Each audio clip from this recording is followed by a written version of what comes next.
Guys, welcome back sa ating YouTube channel. Ngayong araw na to mga katropa, ayun, nakikisaw-saw pa yung pagkain natin ng merienda. So ngayong araw na to, pag-usapan natin ano-ano nga ba itong mga iba't ibang requirements, mga permit na kailangan natin sa pagnenegosyo ng negosyong babuyan. Tara, pag-usapan natin yan dito lang sa Kabading Moko YouTube channel.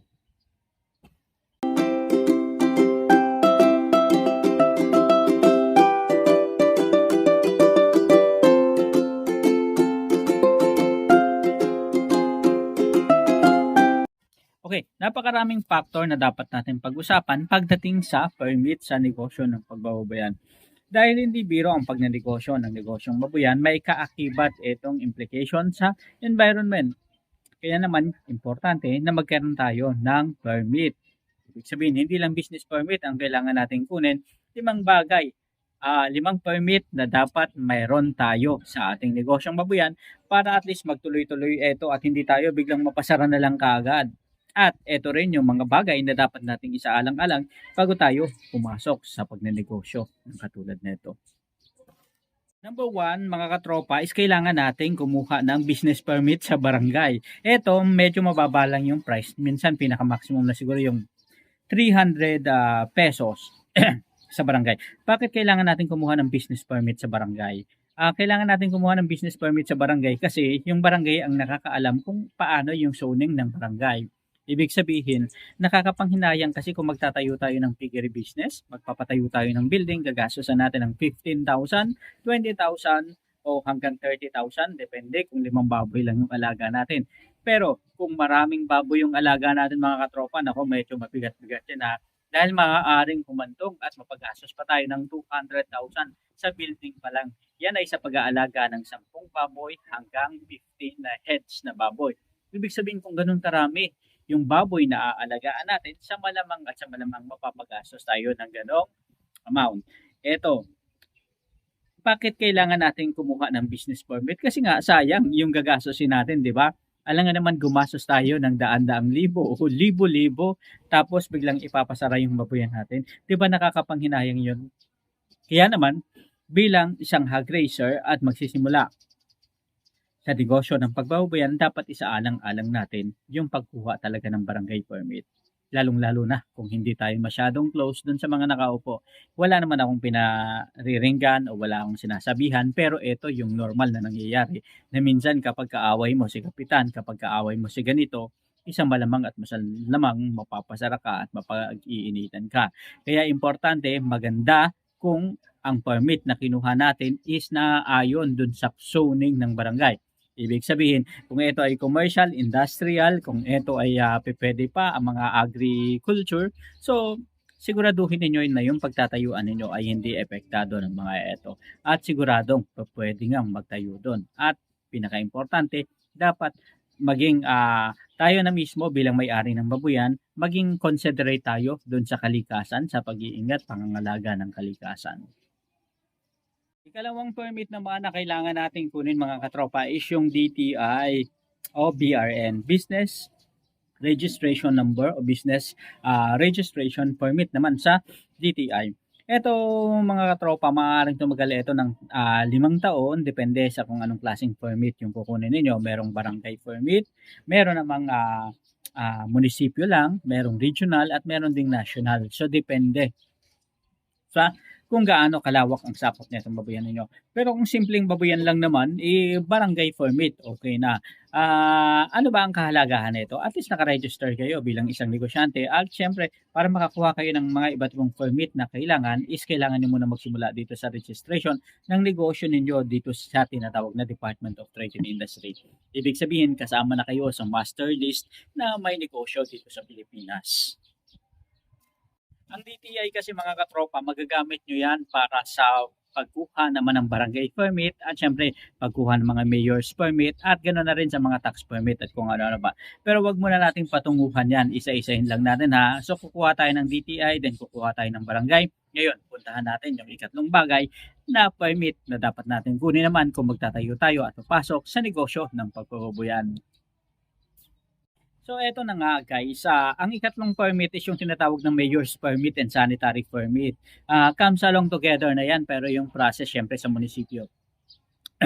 Bakit kailangan mayor's permit and sanitary permit? Kumuha ka muna ng sanitary permit dahil hindi ka may issue ng mayor's permit kung wala kang sanitary permit. Ibig sabihin, compliance ka sa biosecurity, compliance ka sa pag-iingat ng kalikasan. Ibig sabihin, up to standard yung babuyan na ginagawa mo. Hindi ka may issuehan ng mayor's permit kung hindi mo na-comply yung sanitary permit. Ngayon, importanteng kumuha tayo nito, lalong-lalo na kung medyo maunlad, papaunlad, o nasa Class A municipality na at yung ating bayan. Kung medyo nasa lower class pa, maaaring hindi ka pa okay lang na hindi kumuha barangay permit, ayos lang. Pero kung medyo maganda na yung status ng inyong bayan, nasa first class municipality na, sa malamang at sa malamang bibisitahin yan ng mga nagtatrabaho sa munisipyo. At kapag nakita na wala kang permit, maaari kang magkaroon ng penalty. Kaya importante na kumuha tayo ng mayor's permit para at least matiyak natin na legal ang ating negosyo. So makakatulong din ito yung pagkuha natin ng mayor's permit na kinikilala tayo bilang isang mamumuhunan, bilang isang negosyante sa ating komunidad. Ang sanitary permit kasi importante yan sa pagkuha rin ng mayor's permit. Hindi tayo may issuehan ng mayor's permit kung walang ganyan. Napakasimple lang naman ng sanitary permit, basta okay yung nag-aalaga ng baboy, okay yung facility mo, yun na, sigurado makakakuha ka ng mayor's permit. Para hindi ka mahirapan mga katropa, maaari mong kunin itong mga application form doon na sa munisipyo. Karaniwan na nagkakaroon yung munisipyo ng one-stop shop every month ng January hanggang February. O minsan inaabot pa ng Marso. So ito yung pinakamagandang panahon kung saan magandang kumuha ng mga permit kasi nandun na lahat yung mga kailangan mo. Kung ibang negosyo yung kukunin, yung bubuksan mo, one-stop shop ng munisipyo, maganda kasi nandun na yung Bureau of Fire, nandun na yung BIR, nandun na yung mga DTI, nandun na yung mga minsan yung barangay, madali lang naman, easy lang yan. So halos nandun na yung kailangan mo ng mga permit, ganun din sa BIR na kukunan mo, parang one-stop shop na siya. Ibig sabihin, pagpunta mo na sa munisipyo ng umaga, paglabas mo, kung kompleto yung documents mo, sa hapon, okay na, meron na. Kompleto ka na ng permit at hindi ka na pupunta kung saan-saan, which is napakagastos lalo na sa pamasahe, di ba? Ngayon, ang ikaapat naman natin mga katropa is yung TIN o Tax Identification Number o yung business permit naman sa BIR. So importante to para at least masiguro natin na isa talaga tayong legal na namumuhunan at magbabayad tayo ng proper tax. Ang TIN Identification Number ay ito yung gagamitin na number every time na magpa-process tayo ng tax o magpa-file tayo ng income tax o annual tax sa BIR. Karaniwan na rin ini-issuehan ng business permit yung mga sari-sari store, mga tindahan, kaya maliit man o malaki, pang barangay man o hindi. Ganoon na rin ang negosyo ng pagbabayan. Kaya importante nagpaparegister din tayo sa BIR. Ngayon, tanong ng marami, kailangan ba ura-urada magpa-register na tayo? Hindi naman necessarily. Pero as much as possible, ini-encourage natin na kumuha na rin ng mga BIR. Pero dito kasi sa BIR, kapag kumuha ka ng BIR, hindi ka naman ibig sabihin yun magkakaroon ka ng tax kung hindi ka naman talaga kumikita o hindi ka pasok doon sa bracket na dapat lagyan ng tax. Normally, sa negosyo ng pagbabayan, lalo na kung backyard hog raiser lang tayo at konti-konti lang naman yung alaga natin, is hindi naman talaga tayo magkakaroon ng tax o magbabayad ng tax. Ang ano lang doon, ang hassle lang doon is every time mayroon tayong mga documentation na kailangang i-prepare at i-ready. At medyo hassle yon sa mga hog raiser na medyo maliliit na katulad natin. Hindi ba?